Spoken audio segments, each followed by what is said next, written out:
வருஷத்துக்கு ஒரு டைம் ஆச்சு கண்டிப்பாக எனக்கு இங்கே வந்தே ஆகணும். ஒரு 3 வருஷத்துக்கு முன்னாடியெல்லாம் மாதம் மாதம் இங்கே தரிசனத்துக்கு வந்திருந்தோம். ஆனால் இப்போல்லாம் வந்து ரொம்ப கூட்டம் அதிகமானதுனால வரவே முடிய மாட்டேங்குது. இது வேறு எங்கேயும் இல்லைங்க, நம்ம குருவாயூரப்பனை பார்க்குறதுக்கு தான்.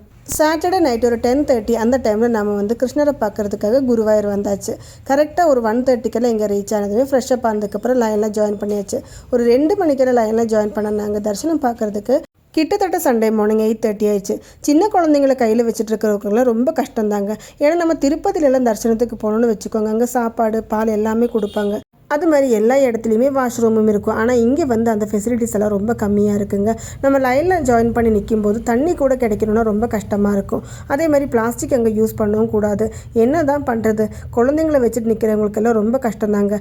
தரிசனம் முடித்த கையோட எல்லாத்துக்குமே பசிக்குதுன்னு நேராக அங்கே இருக்கிற இந்தியன் காஃபி ஹவுஸுக்கு தான் சாப்பிட வந்திருந்தோம். காலையில் 8:30 அந்த டைம்லேயே தோசையும் பூரியும் மட்டும்தான் இருக்குதுன்னு சொன்னாங்க. சரி இருக்கிறது கொடுங்க, பசி ஆற்றிக்கலான்ட்டு சீக்கிரமாக வந்து இருக்கிறத வாங்கி சாப்பிட்டதுக்கப்புறம் நேராக அங்கே இருக்கிற கடைகளுக்கெல்லாம் போயாச்சு. நம்ம வாங்குகிறோமோ இல்லையோ கண்டிப்பாக வீடியோஸுக்காக நம்ம எடுக்கணும்ல, அதனாலவே கொஞ்ச நேரம் அங்கே நின்றுட்டு வீடியோ எல்லாம் எடுத்ததுக்கப்புறம் சின்ன சின்ன விளையாட்டு பொருள் மட்டும் வாங்கினதுக்கப்புறம் நேராக நம்ம பாயசம் க்யூவில் போய் ஜாயின் பண்ணியாச்சு.